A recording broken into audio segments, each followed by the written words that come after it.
नमस्कार। अगर आप किसी भी कॉम्पिटिटिव एग्जाम की तैयारी कर रहे हैं तो पश्चिम बंगाल के भूगोल और आंकड़ों को समझना बहुत जरूरी हो जाता है। तो चलिए आज इस राज्य से जुड़े कुछ सबसे जरूरी तथ्यों को आसान भाषा में समझते हैं। जरा सोचिए, एक ही राज्य जहां उत्तर में आप हिमालय की बर्फीली चोटियों को देख सकते हैं और दक्षिण में बंगाल की खाड़ी के नीले पानी को, है ना कमाल की बात। बस यही अनोखी भौगोलिक खासियत पश्चिम बंगाल को भारत के बाकी सभी राज्यों से बिल्कुल अलग बनाती है। आज की हमारी चर्चा इन 5 हिस्सों में बटी होगी। पहले एक परिचय, फिर आंकड़ों पर एक नज़र डालेंगे, उसके बाद राज्य की सीमाओं को समझेंगे, फिर कुछ खास जिलों की विशेषताओं को जानेंगे और आखिर में बंगाल की पहचान और प्रशासन पर बात करेंगे। तो चलिए सबसे पहले शुरू करते हैं इस राज्य के गठन की कहानी से कि ये कैसे बना और आज इसका प्रशासनिक ढांचा कैसा दिखता है। देखिए, 1947 में जब पश्चिम बंगाल बना तब इसमें सिर्फ 14 जिले थे। फिर धीरे धीरे 1950 में कूच बिहार रियासत इसमें शामिल हुई।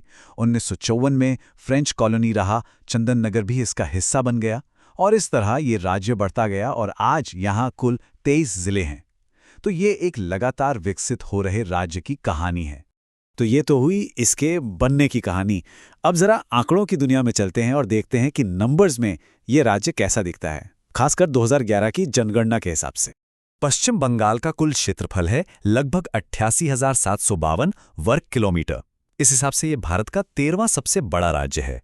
लेकिन असली कहानी क्षेत्रफल में नहीं बल्कि यहाँ रहने वाले लोगों की संख्या में है। और ये देखिए, जनसंख्या के मामले में तस्वीर एकदम अलग है। करीब 9.25 करोड़ की आबादी के साथ ये भारत का चौथा सबसे ज्यादा आबादी वाला राज्य है। मतलब क्षेत्रफल में 13वें नंबर पर लेकिन आबादी में चौथे पर। ये एक बहुत बड़ा विरोधाभास है। ये ग्राफ देखिए, ये उस अंतर को बिल्कुल साफ कर देता है। एक तरफ एरिया का रैंक है 13वां और दूसरी तरफ जनसंख्या का रैंक है चौथा। इसका सीधा मतलब क्या हुआ? यहां लोगों का घनत्व यानी पॉपुलेशन डेंसिटी बहुत बहुत ज्यादा है। और ये आंकड़ा देखिए, 1029 व्यक्ति प्रति वर्ग किलोमीटर। ये बिहार के बाद देश में दूसरा सबसे ज्यादा है। मतलब सोचिए संसाधनों पर कितना दबाव होगा। इसके अलावा लिंगानुपात 950 है और साक्षरता दर 77% से थोड़ी ज्यादा। ये सभी आंकड़े परीक्षा के लिए बहुत ही जरूरी हैं। अच्छा, पश्चिम बंगाल भारत के लिए इतना स्ट्रेटेजिकली इंपॉर्टेंट क्यों माना जाता है? इसका जवाब छिपा है इसकी सीमाओं में। पश्चिम बंगाल की सीमाएं 5 अलग अलग भारतीय राज्यों से लगती हैं और साथ ही 3 देशों से भी जुड़ती हैं। इसी वजह से ये एक बेहद अहम और संवेदनशील लोकेशन बन जाता है। अगर इसके पड़ोसी राज्यों की बात करें तो दक्षिण में ओडिशा है, पश्चिम में झारखंड और बिहार, उत्तर में सिक्किम और पूर्व में असम। परीक्षा के लिए ये याद रखना बहुत जरूरी है कि कौन से जिले किस राज्य से अपनी सीमा साझा करते हैं। और जब हम अंतर्राष्ट्रीय सीमाओं को देखते हैं तो ये 3 देशों नेपाल, भूटान और बांग्लादेश से लगती हैं।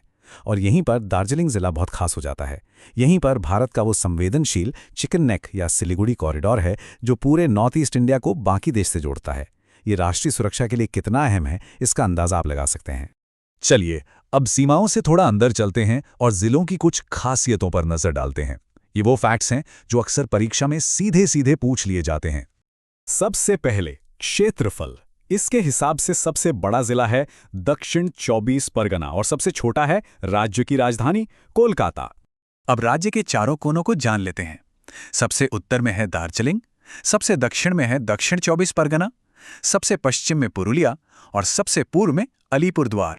2011 की जनगणना के हिसाब से सबसे ज्यादा आबादी वाला जिला था उत्तर 24 परगना और सबसे कम आबादी वाला था दक्षिण दिनाजपुर।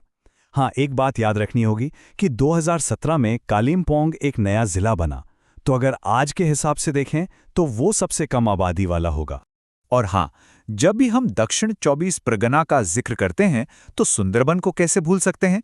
ये दुनिया का सबसे बड़ा मैंग्रोव जंगल है, रॉयल बंगाल टाइगर का घर और 1987 से एक यूनेस्को वर्ल्ड हेरिटेज साइट भी है। यहाँ एक और बड़ा ही दिलचस्प ऐतिहासिक फैक्ट है। हुगली जिले का चंदन नगर 1954 तक भारत का नहीं बल्कि फ्रांसीसी भारत का हिस्सा था। आज भी वहाँ की वास्तुकला और संस्कृति में वो फ्रेंच विरासत की झलक देखने को मिलती है। तो हमने भूगोल और जिलों को तो समझ लिया। अब आखिर में राज्य की पहचान और प्रशासन से जुड़े कुछ जरूरी तथ्यों पर भी एक नजर डाल लेते हैं। राजनीतिक नजरिए से ये 3 नंबर बहुत महत्वपूर्ण है। विधानसभा में 294 सीटें, लोकसभा में 42 सीटें और राज्यसभा में 16 सीटें। हर राज्य के अपने प्रतीक होते हैं। पश्चिम बंगाल का राजकीय पशु है फिशिंग कैट, पक्षी है सफेद गले वाला किंगफिशर और पेड़ है छातिम। 2018 में विश्व बांग्ला को आधिकारिक प्रतीक के तौर पर अपनाया गया। और भाषाओं की बात करें तो बंगाली और अंग्रेजी मुख्य आधिकारिक भाषाएं हैं, जबकि नेपाली को दार्जिलिंग के पहाड़ी इलाकों में आधिकारिक दर्जा मिला हुआ है। तो एक ऐसा राज्य जो भौगोलिक, सांस्कृतिक और रणनीतिक हर लिहाज से इतना अहम है, सोचने वाली बात है कि भारत के भविष्य में इसकी भूमिका क्या होगी। ये एक ऐसा सवाल है जो हमें इस राज्य की जटिलता और इसके महत्व के बारे में और सोचने पर मजबूर करता है।